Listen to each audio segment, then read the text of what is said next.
Sejam bem-vindos ao Fortecast, o podcast da Faculdade Forte, onde o profissional encontra todas as atualizações na área da educação física. Hoje estou aqui com um professor incrível, o professor Rui Calheiros.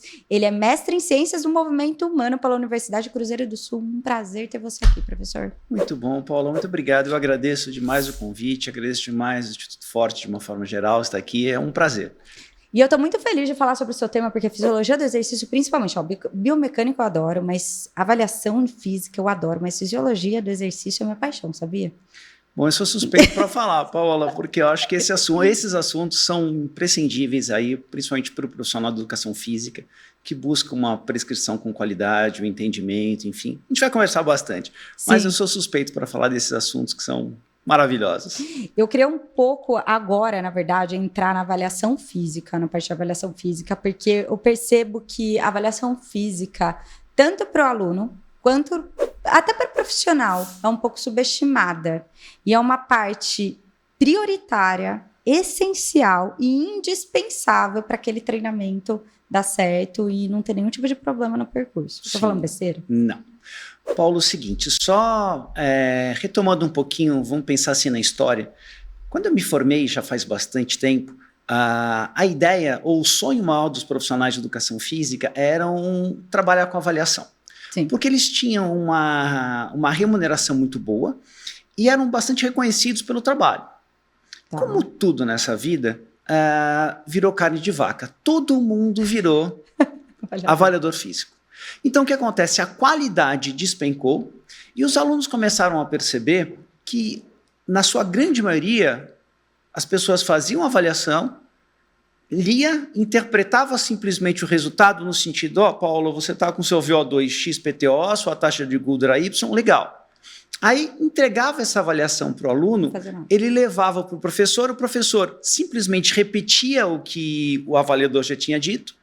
Olha, eu vou pegar o seu treino aqui, vou pegar a sua avaliação, vou colocar dentro da gaveta e agora a gente vai fazer o treino iniciante 1, 2, 3. A receita de bolo. Acabou. Ou seja, perdeu credibilidade. Então hoje você encontra, por incrível que pareça, uma resistência muito grande nos próprios alunos de fazerem avaliação. Só que é inconcebível você programar um treinamento sem antes ter feito a avaliação física. Então hoje as pessoas, para cativar, digamos, os alunos, mudaram a nomenclatura. Então, você tem a avaliação funcional, avaliação XPTO, nada contra, muito pelo contrário. Mas a boa e velha avaliação física resolve muito bem. Sim. Só que a ideia não é, como as pessoas faziam antigamente, a quantidade de coisas, e sim a qualidade. Então, assim, você me contrata, por exemplo, para eu ser seu personal. Assim, quais são os seus principais objetivos? Quero ser corredora. Perfeito, então eu vou fazer toda uma base de avaliação pensando na biomecânica, pensando em determinar o seu VO2, para depois eu prescrever treino com mais qualidade, entender como é que está a sua relação postural. E às vezes as pessoas buscam muito a quantidade de testes e não a qualidade deles. Sim. E aí que acaba gerando, fala assim, mas para que eu fiz esse teste? Para nada. Perfeito. Sabe quando eu vou repetir essa avaliação? Nunca mais. Nunca usa do relógio. Isso. E acabou. Tá tudo certo. Tá tudo certo. Não é? Porque assim, com todo carinho na fala, eu não preciso avaliar, sei lá, você, não é o caso, logicamente, mas está com sobrepeso. Perfeito. Eu não preciso chegar para você e falar, poxa, você está com sobrepeso. Legal. Você está mal condicionado. Eu já sei. Sim. Eu tenho que dar qualidade a esse processo. Eu tenho que fazer com que a pessoa, depois que realize uma avaliação física, se sinta estimulada a fazer a atividade e não sair de lá derrubada e falar assim, poxa vida, não vou começar, porque eu já vi que eu estou muito ruim. Olha, você está com 100 quilos, você tem que chegar em 75, só se for na outra vida. Sim. Então, não, vamos criar etapas, vamos criar estratégias, vamos criar objetivos. Sim. Só que não dá para fazer isso, Paula, sem avaliação. Com certeza, de um dia para outro, porque eu percebo que as pessoas são imediatistas. Sim. E o profissional, ele não entende que ele pode ter uma consulta com o paciente. Com o paciente ou com o aluno, no caso. Sim. Então, ele pode fazer uma consulta, ele pode sentar numa mesa, o primeiro dia dele pode ser numa mesa, entendendo o que aquele aluno quer, entendendo qual que é o histórico do aluno, entendendo onde ele quer chegar, explicando para que serve aquela avaliação. Porque a gente fala muito aqui sobre isso. Falta um pouco da contextualização exemplo, eu estou fazendo essa avaliação por causa disso, para trazer esse benefício para você. Sim. O que acontece, na minha humilde opinião, a parte mais importante hoje de uma avaliação física, Paula, chama-se anamnese. Sim. Essa anamnese é o carro-chefe para a gente saber o que vai fazer depois. Então, assim, olha, como eu disse, eu estou com um sobrepeso gigantesco. Como é que eu descobri isso? Lógico, visualmente olhando, mas através de dados. Eu calculei um IMC básico, que é simples e que a gente utiliza para fator de risco e não para prescrição. Mas eu falo assim, por todas as respostas que você me deu agora, eu não vou colocar você num teste de esteira. Sim. Por todas as respostas que você me deu agora, eu não vou colocar você para fazer testes de força. Eu tenho que te dar uma base, eu tenho que te dar uma sustentação importante para quem sabe daqui 3 meses eu colocar você para fazer testes práticos. Agora os nossos testes são puramente teóricos. Vamos entender quais são os seus objetivos, qual é a sua meta, vamos pensar assim, quanto tempo você busca. Porque, como você disse bem, as pessoas são imediatistas. Sim. E principalmente em determinadas épocas, né? Tá chegando o verão, então eu preciso me cuidar. Isso aparece ali. Eu vou pular 7 ondinhas, faço 7 promessas, uma delas é eu vou parar de beber, eu vou parar de fumar, vou fazer atividade, vou casar, sei lá. Vou parar açúcar, vou parar Quanto tudo. tempo dura isso? Isso dura, sei lá, um mês, olha lá. As pessoas vão lá, se matriculam na academia, plano anual, vão duas semanas e depois acabou. E depois para. Mas eu acho que essa questão da avaliação física, não sei se eu estou falando besteira, tá?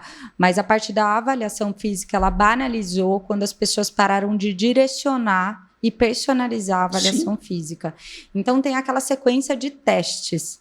Exemplo, quantas vezes, você vai começar uma academia, a pessoa fala, você tem que fazer avaliação física. Aí você fala, ai, que saco, tem que fazer avaliação física. Eu sei que eu vou fazer um monte de teste, que a pessoa vai fazer para mim, para o Joãozinho, para a Mariazinha, vai fazer o mesmo teste para todo mundo, não vai servir para nada.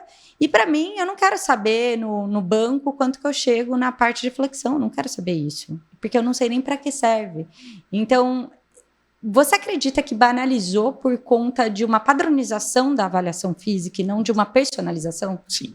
O que acontece? A partir do momento que as pessoas entendem o porquê da avaliação, Paulo, elas vão buscar, elas vão brigar, entre aspas, para fazer uma reavaliação. Porque elas falam assim, poxa vida, não está na hora de a gente fazer uma nova avaliação, porque eu estou percebendo que eu estou melhorando. O que acontece? Criou-se uma estratégia de avaliação muito fechada para que realmente a gente não pense fora da casinha. O teu exemplo foi muito bom em relação ao teste de Centauro alcançar, que é esse de flexibilidade. Será que só existe esse teste de flexibilidade? Sim.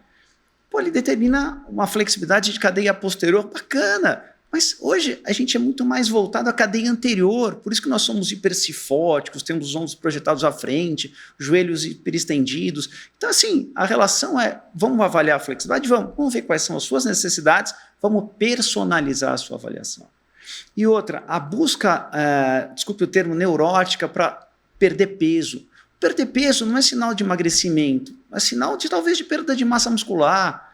Vamos ver qual é o melhor método para a gente calcular essa gordurinha. Será que são dobras cutâneas? Será que é bioimpedância? Vamos ver onde a gente está trabalhando. Então, se a gente conseguir personalizar o processo, a gente vai ter uma qualidade muito grande e, com certeza, sem medo de errar, as pessoas vão buscar uma nova avaliação, ou seja, a reavaliação. Sim. E outro exemplo, como você mesmo comentou, a relação, sei lá, do abdominal, flexão de braços, barra fixa, nada contra, mas existe um público muito pequenininho que deve fazer esses testes. O restante é a gente entender que vamos para a academia, vamos treinar lá, vamos fazer os testes lá. A não ser que você vai prestar um concurso público, por exemplo. Você vai fazer um teste de aptidão física da polícia. Acabou. Aí beleza. Aí você faz. Eu brinco, flexão de braço, você faz antes de ir pra balada, fica lá estufadinho, depois acabou. Não para academia, vou lá para fazer um supino, vou lá para treinar como se deve. Sim, né? sim. E no curso de avaliação física, porque é biomecânica e avaliação física, no curso você aborda, você ensina os métodos de avaliação física, certo? Mas tanto personalizados, é porque os da academia, eles costumam ser padronizados, certo? Sim. Tipo, numa academia, numa rede grande de academia. Tem aqueles testes padronizados e o aluno, ele precisa passar pela avaliação antes de ingressar no ambiente da academia. Às vezes não nessa ordem, a ordem dos fatores não altera o produto, mas é meio padronizado, né? Só que o que acontece, Paulo, mais uma vez, essa padronização, eu entendo que em algumas das vezes, isso é uma desculpa para não melhorar. Tá bom. O que eu quero dizer com isso? Por exemplo, nos nossos cursos de pós, a ideia é assim, todos os testes que a gente trabalha, nós trabalhamos com testes protocolados, até para passar uma relação de confiança ou confiabilidade nas informações. Só que eu brinco sempre nos cursos. Essas informações que a gente está passando agora, você encontra em qualquer livro. Então, por que eu estou aqui? A gente está aqui para te ensinar a usar esse teste. Quando usar e como interpretá-lo. Tá bom. Então, esse é o grande pulo do gato. Vamos interpretar o resultado dos testes. Não adianta só saber como você está. Eu entendo que a parte mais importante da avaliação física é a prescrição. Sim. E outra, quando a gente pensa numa rede de academias, por exemplo, olha, eu vou padronizar a avaliação, como eu falei, eu entendo que a gente pode melhorar isso. Melhorar como? Olha, quando eu fiz a anamnese, eu descobri, sei lá, que a aluna X, ela quer perder peso. Então, legal. Então, a gente tem uma avaliação para quem quer perder peso. Aí, a gente tem uma avaliação para quem quer hipertrofia muscular. A gente tem uma avaliação para quem quer ser corredor. Então, apesar de termos pseudos padrões nesse processo, a gente consegue dar uma qualidade nos subgrupos. Então, eu entendo que, por mais que a gente trabalhe até com muita gente, a gente consegue dar uma personalizada no processo, com mais qualidade. E não criar que vale personas e avatares e segmentar isso de acordo com isso. Perfeito. Então, vamos pensar numa grande rede de academias, vamos pensar em 4, 5 nichos, perfeito. Então, a gente tem uma avaliação específica para 4, 5 nichos, que não é um trabalho personalizado, lógico que não, mas ele te dá uma qualidade muito maior do que a gente vê, infelizmente, hoje em dia. Com certeza. E na avaliação, na anamnese, antes tinha o parquet, que caiu, não tem mais, né? Porque era até desesperador um pouco. Você clicava, você colocava assim, você já não podia mais fazer, precisava de liberação médica. Mas o meu questionamento com relação à anamnese é, se a pessoa ela tem alguma patologia, alguma doença crônica, algum tipo de lesão, que ela já fala ali no período de avaliação, tá? É muito importante, às vezes tem o avaliador e tem o profissional que fica ali na sala, o instrutor. Sim. Como que é essa relação avaliador e instrutor? Então, como que ele passa tudo isso ao instrutor? Porque quem acaba personalizando o treino num ambiente grande de academia não é o avaliador. Sim. E sim vai para o instrutor. E como é feita essa ponte entre eles? Porque se tem algum tipo de lesão, isso precisa ser passado para evitar algum tipo de movimentação. Reza a lenda, Paulo, que deveria ter uma comunicação, pelo menos, né? Então, ó, chegou a aluna X, ela tem essas e essas e essas características. Como sugestão, estou te recomendando isso. Porém, é o professor do dia a dia. Só que o que acontece, a partir do momento que esse aluno é aprovado, vamos pensar assim, na academia, nós somos responsáveis por ele. Então, se acontece alguma meleca, Deus o livre guarde, dentro da academia, vai cair no nosso colo. Então, a gente tem que, às vezes, entender que nós somos uma corrente e que precisamos estar todos juntos. Porque, graças a Deus, acho que isso diminuiu um pouquinho, mas antigamente tinha-se a relação. O avaliador é mais importante que o cara da musculação é mais importante que o cara da natação é mais importante que o avaliador. E o profissional de ginástica, então, né? Que também teve uma determinada época que era o rei da academia. Não. Cada um, se trabalhar em conjunto, numa equipe, vamos pensar, até multidisciplinar de exercícios, a gente só tende a ganhar. Às vezes diminui um pouquinho o ego, vamos fazer um trabalho bonito para atender os objetivos do aluno, todos têm a ganhar. E outra, para a gente conseguir um reconhecimento, se a gente não tiver aquele bom e velho QI, né, que quem vai te indicando, quem vai te colocando como referência, você fica lá no teu mundinho. Sim. Então, é trabalhar em conjunto, é dividir informações, é pegar informações novas. Essa troca é fundamental.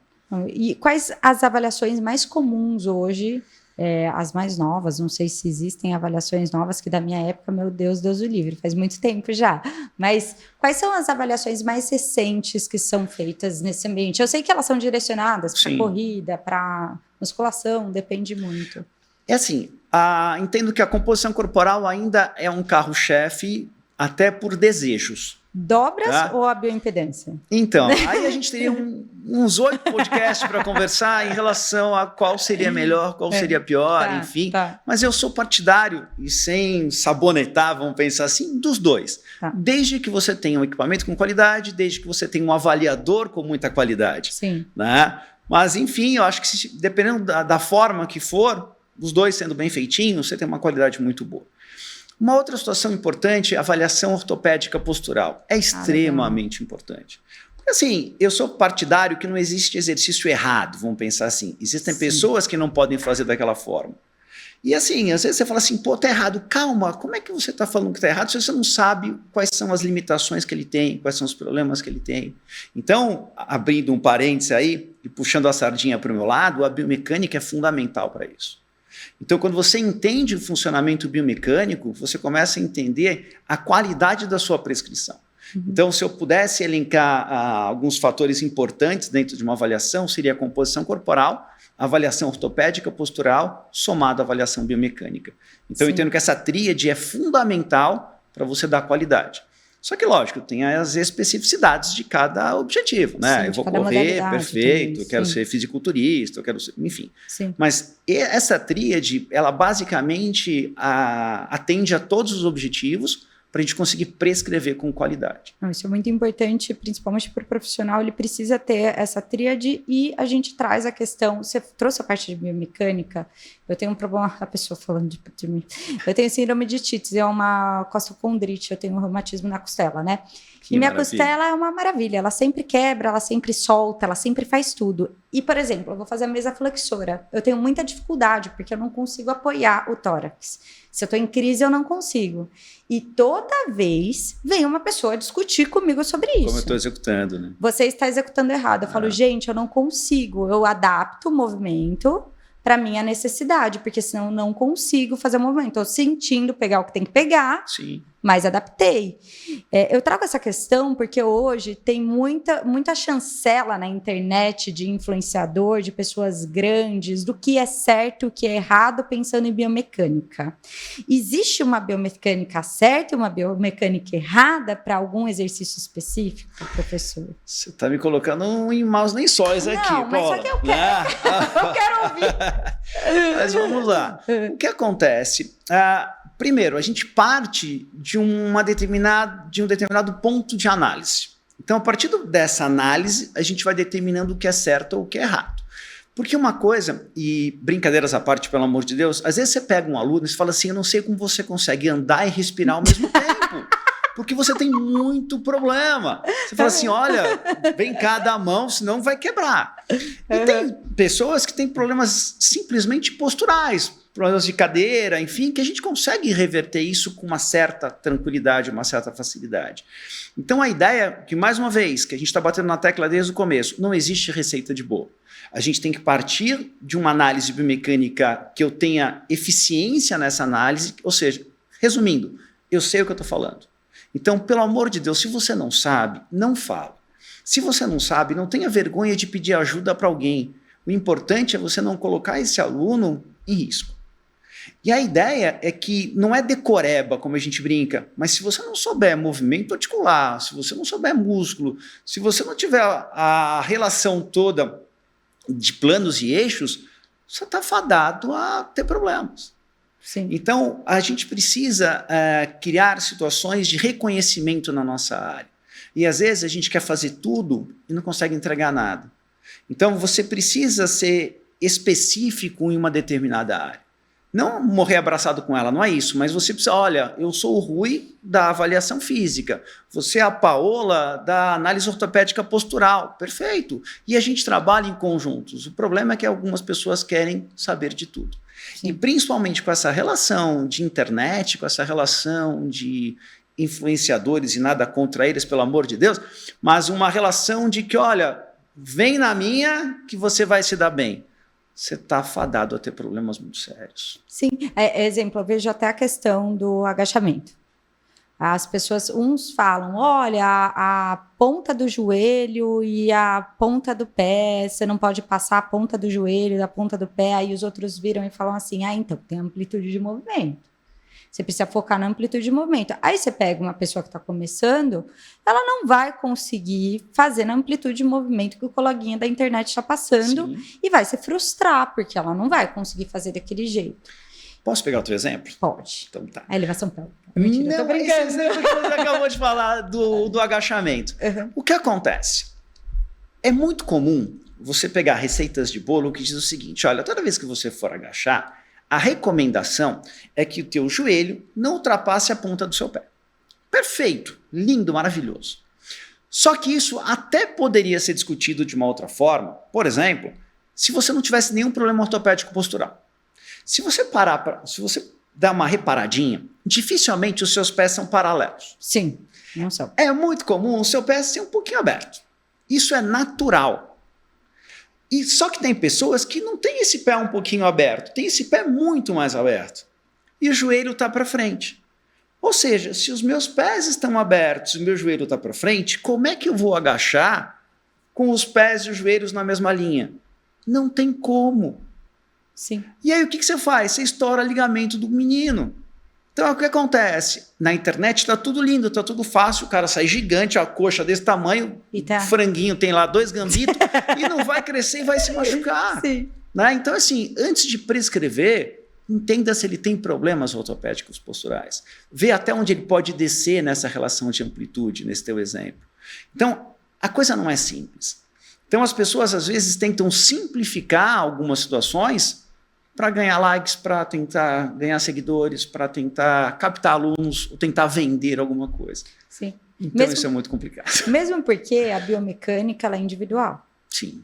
Ela não é generalista, muito menos padronizada. A gente tem as boas práticas de alguns, olha, foi o que você falou.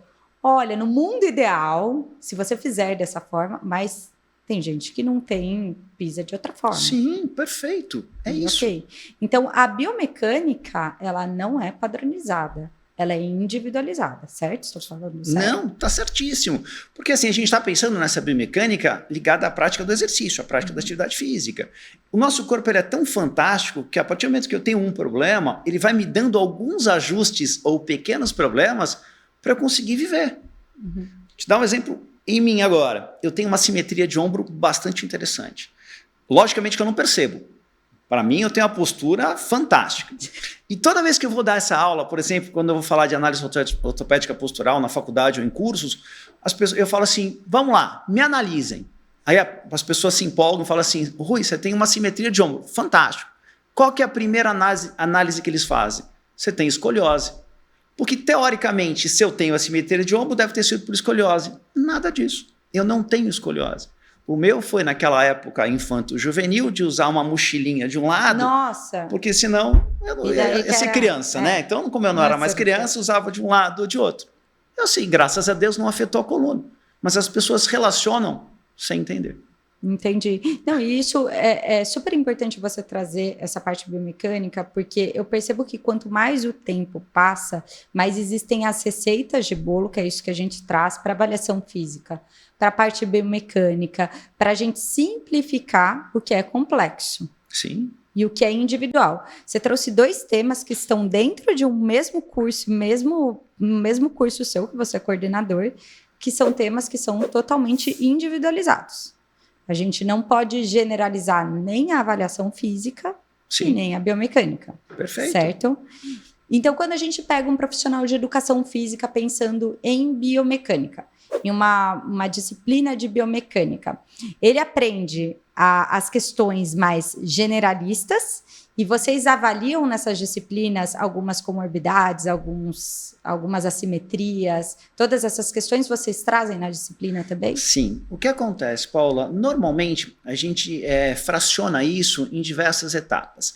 As pessoas até bem pouco tempo atrás tinham um certo, vamos falar assim, preconceito com a biomecânica, porque entendiam que a biomecânica arremetia muita conta. Sim, tem muita física. Tudo vai depender de como você quer levar isso. A nossa ideia é que a gente consiga fazer uma biomecânica, vamos pensar assim, que seja aplicável, que as pessoas tenham acesso a como colocar isso em prática. Então, só para entender a lógica, a gente começa, por exemplo, com uma anatomia, entendendo quais são os movimentos, como é que a coisa funciona, quais são os músculos, quais são as estruturas ósseas, enfim. Aí a gente começa a jogar isso para uma sala, exemplo, tá? Sei lá, de musculação. Então, dentro de uma sala de musculação, exercícios para membros superiores, para membros inferiores, para a coluna. Quais são os principais que envolvem situações específicas? E outra, sou corredor, quero fazer caminhada ou corrida, então a gente tem um foco para a biomecânica do andar e correr.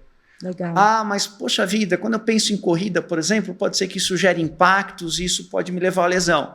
nós temos um número de horas relevantes para a biomecânica das lesões, para a gente tentar entender todas as lesões que o aluno pode ser acometido ou já venha com esse processo, para a gente entender a aplicação. Vamos tentar minimizar ou reverter esse problema. Até por vícios de movimento, né? Sim. A gente tem muito vício. De uma forma muito simplista, eu tenho problemas posturais. Se eu me mantiver durante muito tempo, durante muitas horas ao dia, numa postura ruim, eu deixo de ter problemas posturais e passo a ter problemas estruturais. Sim. Então é aí que a coisa começa a complicar mais. Verdade. E aí o que acontece? Enquanto é postural, nós da educação física temos um trabalho bastante interessante para fazer. A partir que vira estrutural, aí a gente já tem que dividir tarefas. Então aí a nossa função passa a ser que vamos tentar fazer com que esse aluno não piore ainda mais. Vamos tentar dar qualidade de vida para ele. Sim. Então assim, mais uma vez, sou suspeito para falar. Entendo que a biomecânica é fundamental para a gente entender esse processo. São pontos de partida, né? Sim. O profissional, ele não pode sair para uma academia sem ter a parte capacitada da biomecânica e da avaliação, que são os 2 pontos de partida para que ele prescreva qualquer tipo de treinamento. Né? Ainda mais se a gente pensar na área da educação física, ela é extremamente ampla. Mas já que você escolheu trabalhar com exercícios, seja de corrida, seja de força, e para a área do personal, por exemplo, existem situações mínimas que você tem que saber. Sim. E essa é uma delas. E a faculdade, eu percebo, eu tô tentando, é que você tá falando, eu tô tentando lembrar da minha faculdade. A gente só pincela, né? Não é uma coisa que a gente se aprofunda na faculdade, na graduação. Sim. A gente só dá uma pincelada em tudo, passa ali, e vai, né? É meio que cumprir tabela de algumas coisas, né? Então, a gente discute com uma certa frequência o currículo que a gente está vivendo hoje, não é o tema de agora, mas é tentar entender um pouquinho a aplicação prática disso. E até porque você trabalha com alunos que são, com todo carinho da fala, muito moleques ainda. Então você pega o pessoal da faixa dos 17, 18 anos... O público é muito novo. É muito novo. Então, às vezes, eles até foram meio que não vai dar valsa para ir para a educação física, mas será que isso realmente é? E existe, principalmente na nossa área, eu entro para escolar, eu entro para academia, sim, né? Então, quando você pega todo mundo no mesmo grupo, você fala assim, isso aqui eu não vou usar, então eu nem vou dar atenção. Poxa, se você pega a biomecânica, que é o que a gente está conversando, vai trabalhar com escolares, a biomecânica é fundamental. Com certeza. Aí a gente precisa criar uma estratégia de fazer, o nicho é essa biomecânica. Se vai ser na escola, se vai ser na faculdade, se vai ser na academia, se vai ser na corrida, você precisa entender a prática. Não, com certeza. E a parte de fisiologia do exercício, que eu sou extremamente apaixonada por fisiologia do exercício, e eu falo que todo profissional de educação física ele deveria entender melhor que ninguém sobre fisiologia do exercício. Sim. Porque quando você está com um aluno, se você sabe explicar de forma bem para um leigo mesmo, explique para o seu aluno como se fosse para o seu avô o que você vai fazer com ele, porque é importante que ele saiba o porquê você está fazendo isso, por que você vai fazer primeiro isso e depois isso. Isso tem tudo a ver com a fisiologia do exercício. Hoje, você como professor, como você vê a importância da fisiologia do exercício para o profissional de educação física e essa questão da especialização e da busca profunda pelo conhecimento de fisiologia, que é tão importante? Paula, isso foi uma mudança muito clara nesses últimos anos. Como você disse, na sua faculdade lá, quando eu me formei também faz tempo aí, as pessoas que iam para a fisiologia, sem nenhuma redundância, elas queriam ser fisiologistas. Fisiologistas em que sentido? Quero trabalhar em alto rendimento, quero trabalhar em clubes. Só que esse mercado é um mercado muito restrito. E aí eles começaram a perceber que, se eles se aprofundassem na fisiologia, isso seria um cartão de visita diferenciado para um atendimento, por exemplo, personalizado. Então, hoje, a grande maioria das pessoas que procuram a fisiologia não é para trabalhar no alto rendimento, é para trabalhar no atendimento diário, por exemplo, no personal. E outra, as pessoas precisam, quando vão dar explicação, ser mais criteriosos e melhorar um pouco a qualidade nessa forma. Exemplo bobo. Eu vou treinar minha primeira aula de musculação hoje. O que você vai falar para o seu aluno? Olha, você viu que a gente trabalhou com cargas mínimas, super levezinha, não dá para trabalhar com menos. Mas provavelmente você vai ficar dolorido. Aí ele chega no outro dia e fala assim, pô, professor, você sabe muito e eu estou dolorido mesmo. Qual que é a resposta que você vai dar? Você está dolorido, mas por quê? Porque você é muito pangaré, né? Você está muito tempo parado. Isso não é uma resposta. Sim. Então tem que entender, olha, você gerou um processo inflamatório. Então, poxa, como é que funciona? Poxa, legal. Nada, não é para ser chato na explicação, mas é explicar que no primeiro momento você vai entrar num processo inflamatório e depois, entre 24 e 48 horas, a sua dor vai aumentar. Mas, por que vai aumentar? Porque você está entrando num processo de regeneração. E não porque aí complicou, né? Eu sabia que nas primeiras 24 horas ia doer, mas nas próximas 24, totalizando 48, eu não sabia. Então já sabe agora. Então são detalhes, às vezes, porque o que acontece muito? Eu vi uma notícia na internet, eu vi alguma coisa de alguém comentando e essa pessoa vem falar com você. Sim. Fala assim, é verdade? Tem cada coisa que você fala, de onde tirou essa ideia? É desesperador. E agora as pessoas, eu falo porque eu tô na internet há muito tempo. E agora as pessoas elas fazem os reels com artigos científicos. Eu joguei a caneta aqui no chão. Não, fica calma. Deixa eu estar aqui.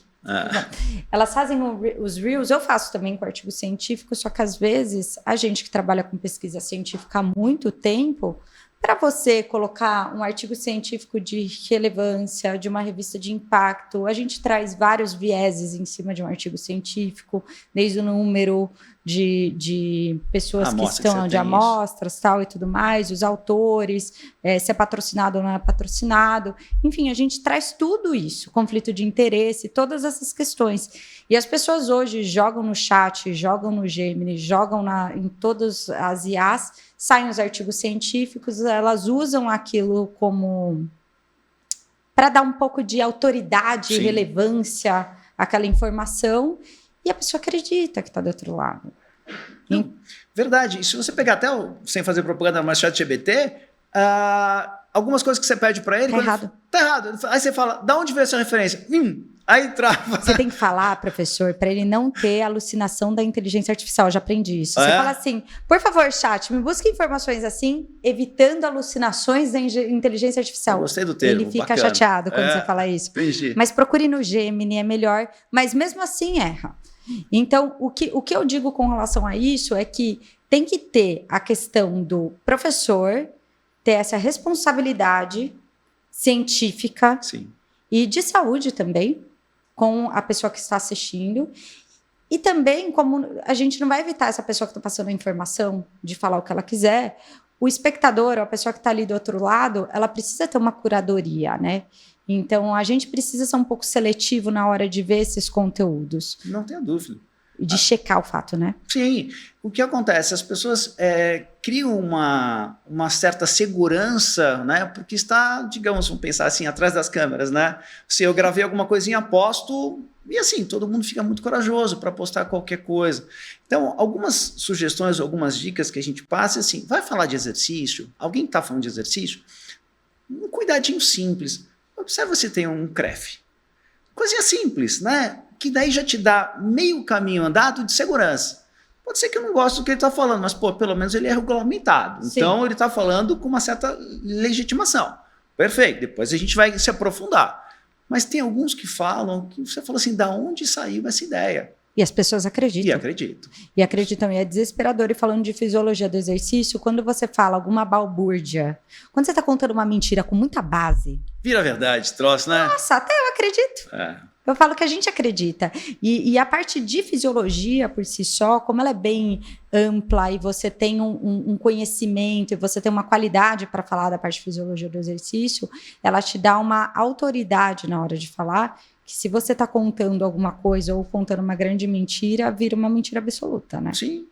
E a vantagem, digamos, da fisiologia é que essa fisiologia ela é aplicada para qualquer nicho que você vai atuar. Sim. Então, por exemplo, você vai atuar com gestantes, por exemplo, se você não souber a fisiologia da gestante, você está lascada.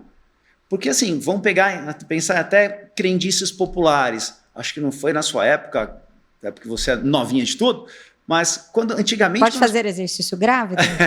Então, da minha época, era professor. isso. Eu pareço, não, Né? brincando. Então você fala assim, pô, a gestante não podia fazer exercício. Gestante pode fazer exercício grávida? Nossa, tinha muito disso, né? Não, e se pegar o tempo da sua bisavó, tataravó e da minha, elas não tomavam nem banho, o problema não lavava a cabeça. Sim. Tinha problema. E o que acontece? Essas crendices populares são complicadas, porque você fala assim, olha, você não sabe, a tia da vizinha da amiga da minha cunhada engravidou e fez exercício, e abortou. E não pode tomar leite com manga. Então você não pode fazer nada, tem certas coisas que você fala, da onde surgiu isso, né? Sim. Aí você fala assim, maluquice. Então, se você não tiver um embasamento na fisiologia para falar assim, olha, primeiro, tá com liberação médica? Esse é o primeiro ponto. Tá com liberação médica? Perfeito. Agora vamos trabalhar direitinho. Você pode fazer meleca? Pode, mas vamos lá, né? Vamos entender. Já que você escolheu trabalhar com uma população especial, e não é sinônimo de doença, pelo amor de Deus, de saúde, até 2 vidas, né? A sua e a da criança. Fala assim, cara, vou fazer um trabalho lindo, fantástico, que vai treinar até meia hora antes de ir para a maternidade. Sim. Né? E eu falo que o corpo, a fisiologia, ela é uma coisa que, se você estudar hoje, daqui a 10 anos sua fisiologia vai ser a mesma, porque não vai mudar. É claro que artigos são atualizados, sim, perfeito. Coisas novas surgem, mas o beabá, ele tá ali, né, professor? Sim. Então, não é muito mutável. Não. Agora, como você mesmo disse, algumas coisas vão mudando na relação de novas experiências, novas atualizações. Mas se você souber o básico, mais uma vez, já é meio caminho andado. Então, aquilo pouco vai mudar. E aí eu vou atualizando sempre, você vai ser um profissional nota 10. Sim. E, infelizmente, vai ser diferenciado. Com certeza. E na disciplina hoje, o que ela contempla? O que o profissional ele sai sabendo na fisiologia? Claro, fisiologia do exercício, mas o que ele sai sabendo? Uma fisiologia neuromuscular, por exemplo, vamos entender a relação muscular como um todo, mas todo o processo do acontecido. Então, fisiologia neuromuscular, fisiologia cardiorrespiratória, fisiologia cardiovascular. Então, a gente vai falar de princípios de treinamento focados a essa fisiologia. Então, a ideia é que a gente literalmente se aprofunde nessa fisiologia. Mas, mais uma vez, colocando uma fisiologia prática. Sim. Falar de hormônio, extremamente importante. E agora está super E hoje, essa relação... Algumas coisas são positivas no processo evolutivo, Paula. Eu entendo que antes era um tabu muito grande, por exemplo, falar de reposição hormonal. Só que uma coisa era o tabu que era antigamente de não podia falar. Hoje parece que virou uma maluquice e você tem que fazer. Senão você está fora do jogo. Está fora do jogo. Então, assim, existem situações específicas de quem pode, quem deve e quem não pode fazer. Porque assim, olha, eu vou tentar fazer uma reposição hormonal porque eu quero, sei lá, ela está perdendo muita massa muscular, eu estou chegando na menopausa, não sei. Só que você precisa entender se você tem algum quadro que talvez te leve a uma doença pior, entre aspas, do que a baixa relação hormonal. Sim. E a gente sabe que mexer com hormônio é complicado. Sim. Errou, ferrou. Desculpa. Não, errou é um risco para a vida inteira. Eu vi até uma menina esses dias falando na internet, ela super treina, tal, ela treina bastante. Ela falou, cara, vocês estão me cobrando porque eu não tenho uma coxa maior, porque vocês estão me comparando com uma atleta de fisiculturismo, eu não quero isso para mim. Eu quero focar na minha saúde. Então, se agora eu quero focar na minha saúde, vocês precisam entender. Então, hoje tem a questão da pessoa, da cobrança dela com ela mesma, da cobrança do público com essa pessoa. E se você está exposta, no bom sentido da palavra, na internet, você está lascada. Sim. Não é? Porque a cobrança é muito grande. Se você emagrece demais, você tem cobrança. Se você se mantém, você tem cobrança. Se você põe um look diferente, você tem cobrança. Se você engorda um pouquinho, você tem cobrança. Para. Sim. E hoje o profissional de educação física, o seu aluno, quais as questões mais comuns e as dúvidas mais comuns que eles levam nesse curso de fisiologia do exercício? Se você parar para pensar, eles atuam num determinado nicho, normalmente, né? Então, a grande maioria que procura os nossos cursos, eles são focados ao treinamento de força. A sua grande maioria. É muito grande, né? É muito grande isso, né? Então, tem muita gente focada para estética. E aí a gente pode pensar a estética de ganho de massa muscular como uma estética de emagrecimento, por exemplo.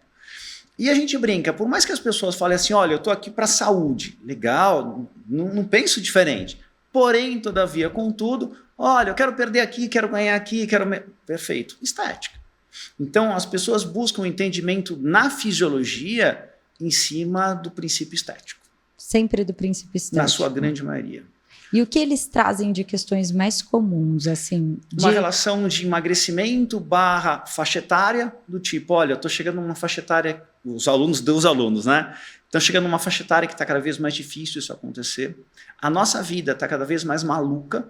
Se a gente consegue se organizar para 2 ou 3 vezes por semana de treino, você tem que levantar as mãos para o céu, e dificilmente a gente consegue isso. E como a gente discutiu no comecinho, imediatismo. Ou seja, eu quero começar a treinar com você amanhã e daqui 2 meses eu quero estar com um corpo fantástico. Sim. Não tem como. E a questão metabólica? Eu vejo muitas questões associadas ao metabolismo, que a gente fala que essa redução metabólica que existe, enfim, você vai saber explicar muito mais que eu, mas muito mais associada a doenças metabólicas ou doenças que de fato influenciam no metabolismo do que com a questão da musculatura por si só e a influência no metabolismo. Eu percebo que muita gente reclama da dificuldade do processo de emagrecimento por conta do metabolismo. Eles trazem muito essa questão? Trazem. Porque o que acontece, Paula, de uma forma bastante simplista, mais uma vez, o nosso corpo ele é tão fantástico que ele determina qual é o seu peso ideal. Uhum. E o seu peso ideal, às vezes, não é o ideal para a saúde. Então, se você permaneceu durante muito tempo, muitos anos, com um determinado peso, o seu corpo faz a seguinte leitura: esse é o seu peso ideal. Que é o set point, né? Se você quer emagrecer, problema seu.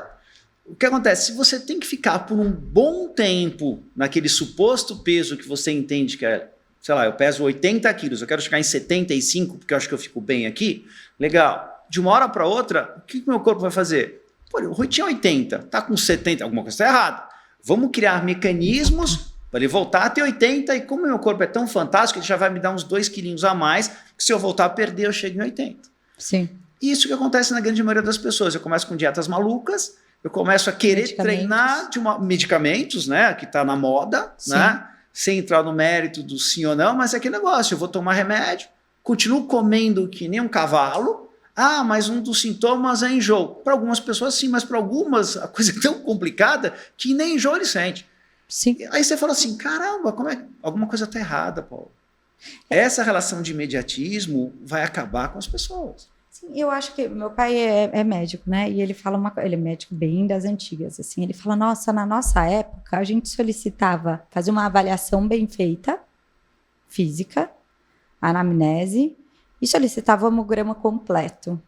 Hoje a gente solicita tudo. Sim. Tipo, os médicos solicitam tudo. Então a gente tem, tipo, tudo. E a gente acaba tomando remédio para tudo. Suplemento, remédio, isso, aquilo.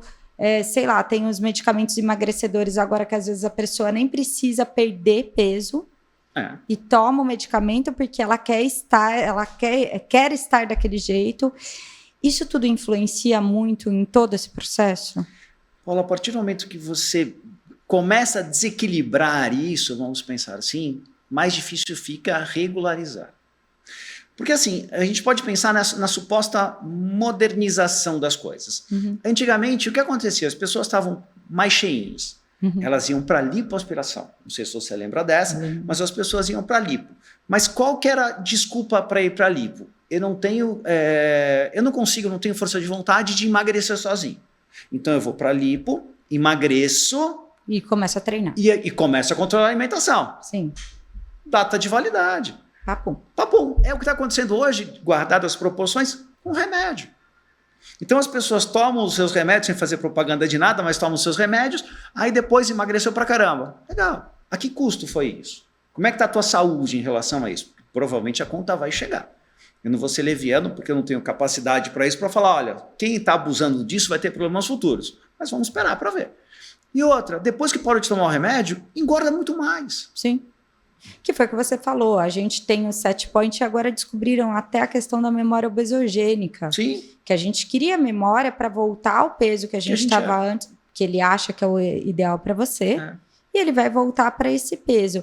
Mas só que essas questões, eu percebo, nossa, a gente começou a falar de remédio, é uma coisa que me trouxe, que a gente por muito tempo deixou de falar de remédio, ficou durante muito tempo falando muito mais de cirurgia estética do que remédio. Verdade. E eu acho que esses polos só se trocaram, porque assim, era uma questão imediatista que a gente tinha aqui na nossa área, pensando em estética, pensando em tudo, era a cirurgia, e aí saiu a cirurgia e entrou o remédio de novo. É isso. Que era antes laxante, eu lembro que tinha xenical, tinha o xenical, diurético, tinha um monte de coisa que você tomava e aí parou.